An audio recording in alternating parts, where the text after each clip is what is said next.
very much for the invitation and for the panel. What I want to do is I want to present a work in progress which essentially builds upon and expands an earlier paper I wrote, which was called Expanding Legal Geographies, a call for critical comparative approach. It was published in a book that I co-edited on legal geography. So I am very ambitious, or was very ambitious in what I wanted to present, but I will refer you with some parts to read the paper that I sent to David and can circulate it. So essentially what I want to do is first to present the argument and talk about different scholarly discourses. Different scholarly discourses that are relevant to talking about legal transfer or legal mobility, and also, so three ones are comparative law, and particularly the discourse about legal transplants, legal geography, and particularly critical legal geography, and mobility studies.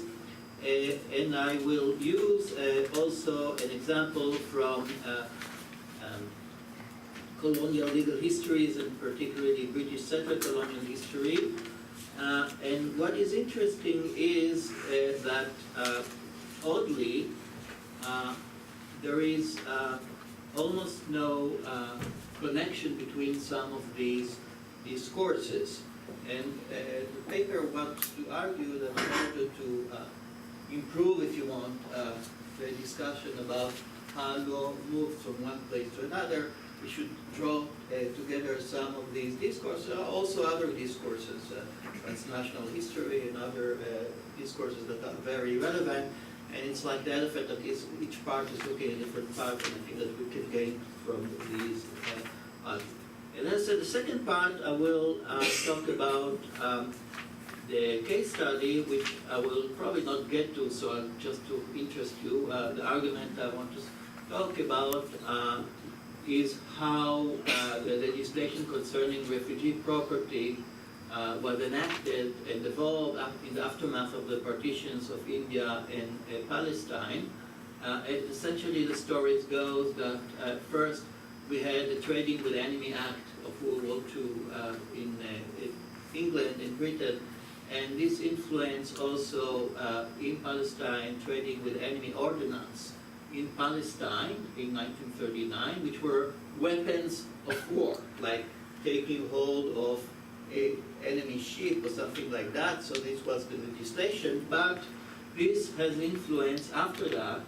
In the partition of India and Pakistan, it has influenced the Evacuee Property Acts of India and Pakistan. So something that was temporary legislation of war became an instrument of dispossessing evacuees both in India and in Pakistan. And also, this influenced the emergency regulation concerning emergency absentee property in Israel, which essentially were the regulations that were influencing the way land was taken from Palestinian refugees, including internal refugees, and that culminated in the Absentee Property Act of 1950. So right now we have two parts of the triangle, but what I think is very interesting is to show also that Israel followed very closely the legislation in India and Pakistan, both in the development of the Absentee Property Act and the Development of the Property Act, which essentially Israel was receiving notes from and all the draft laws from India and Pakistan, from a special person who was sending it for a bookstore in India and Pakistan, sending it to Israel, and the people in the Ministry of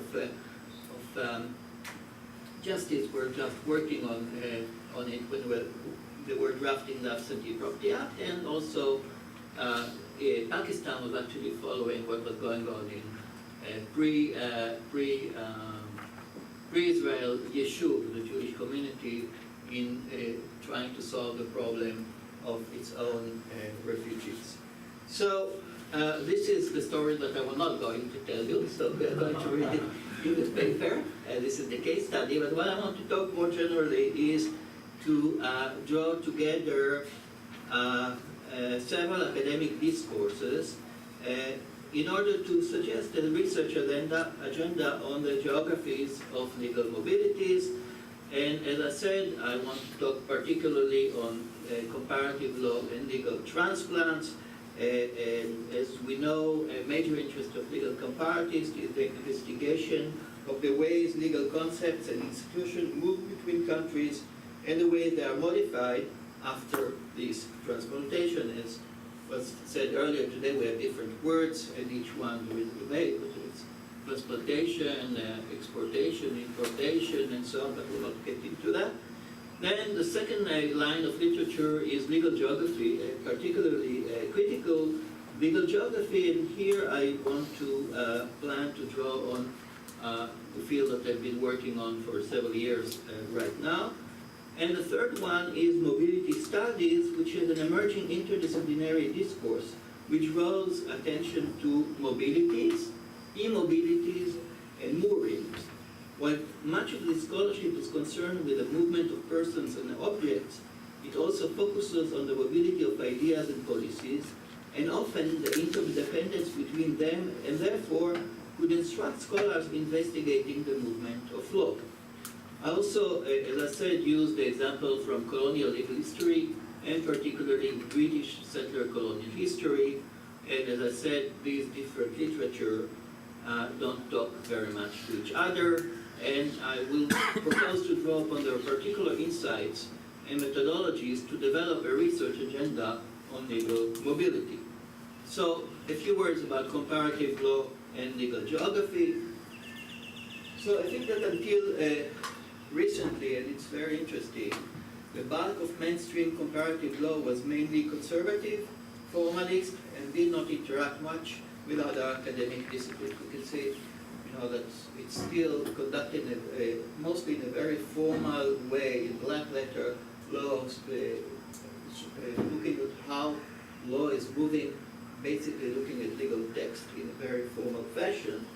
And also the dominant outlook adopted a Eurocentric and evolutionary perspective and focused on the classification of comparison of legal families, and we know that always we can find at the apex of the legal family either the continental or the common law. That's the main, that's on the top, and then you have all the primitives all around there that are not so interesting, or we are more interested in see how we brought them light to their places. And also I want to say that while precursors of comparatives, such as, for example, Montesquieu, were engaged with geography, these interests want with the institutionalization of the field. And it's a bit strange because when we think about it, although the classification and mapping of legal system across the globe and the tracing of the movement of law across jurisdiction is at the core of the comparative law project, it does not engage with geography and legal geography literature. We saw here different maps, but I assume that most of you don't engage with literature in the geography departments. I might be wrong, but that's my experience on people that are doing legal transplant literature. So you look at maps, but you don't connect with this kind of literature, and one argument is that this is a very relevant literature to connect with. The dominant outlook is recently undergoing what some term as a crisis, while increasingly comparatists begin to argue that cooperation with other disciplines is an essential element for the prospect of development in the future of comparative law. Comparative law is saturated with spatial categories and concepts, but it is rarely engaging with the literature on space and movement with it. It seems that comparatives take place as a given and insert container within which law operates, without addressing other mutual constitution of law, space, and society. For example, we know this famous, probably famous division of the world by the map of Wigmore's, and this is an example of maps of legal systems. So again, this is fields that are working on maps, but there is no interconnection. So a few words about legal transplants. You can see, as I identified, 4 major streams. One, the stream by Watson, which the process is almost technical and relatively simple. Legal change and transportation takes place independently of social forces, so it's just free-floating in the world in a way. On the other point, you have people like Pierre Legrand, who argues that transportation is just impossible. In between, you have those arguing that although law is ingrained in society, its movement is sometimes possible, but while moving, it is being transformed and also transforming the places where it passes through. And the last one, which I think is also very interesting, is critical comparatives that argue that although legal transplantation is possible in some settings, such as colonization, the process often involves the movement of oppressive legal structures. So, contrary to the mainstream of legal transplantation discourse, which is maybe celebratory, critical comparatives are talking about the oppressive power of law, and there is a criticism of what's on transplant theory for ignoring questions of power relations between the metropolitan center, the semi-periphery, and the colonial periphery. Notice that comparative law scholarship is focused mainly on the transplantation of Western input. So again, you have the transplantation from the center to the periphery, but we know that transplants occur in several ways, including imposition of law through violence in one form or another, and indeed, as I quote, twinning, much diffusion of state law is associated with colonialism and imperialism and neo-colonial form of capitalism. So I think this view is important to take into when analyzing transplantation. And as Twining argues, it is not only a bipolar relationship between two countries involving a direct one-way transfer of legal rules or institutions for advanced parent civil or common law system to a less development. It can also be it can also be from periphery to center and between colonies and post-colonies. And to quote Berg, he calls upon the epistemic community of comparatives to rethink essentially the paradigms of comparative law. And similarly, Upandara Baxi, that talks about no error in the doing of comparative legal study is more egregious than that which remains complicit with the politics of organized amnesia of law as a form of conquest. In every sphere, the modern law remains a gift of the West to the rest. The large processes of westernization, modernization, development, and now globalization of law present a never-ending story of triumphant legal liberalism. I would say just a few words about legal geography, and I will probably have to end here and not talk about mobility studies. So legal geography looks at the relationship between law and space, and this is from the introduction of our book. Nearly every aspect of law is either located, take place, is in motion, or has some spatial form of references. Likewise, every bit of social space, lived space, and landscapes are inscribed with legal significance. These meanings are open to interpretation and may become involved in a range of legal practices. Such fragments of a socially segmented world, aware of law, are not simply the inert side of law, but are inextricably implicated in how law happens. And if we talk a bit about critical legal history, so critical legal geographies, they examine how spatial and legal, what my colleague David Delaney calls nomospheric organization, contribute to the legitimation and persistence of hierarchical social orders.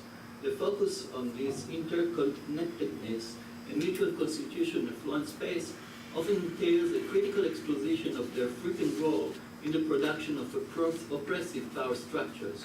Property, and especially landed property, is a central locus where space, power, and law is forged. And if we look at legal geography of settler societies, so I'll end with two quotations.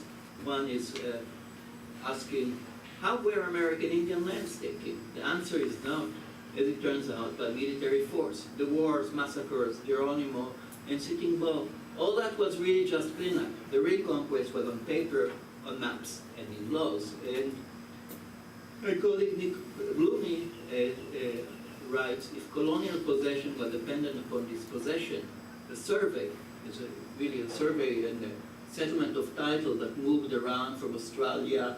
We don't have Yoram Shachar, but we can talk about it move around from Australia to other places, arrived to here, is a form of organized forgetting. So I will end here, and will leave you to read the paper for the rest of it.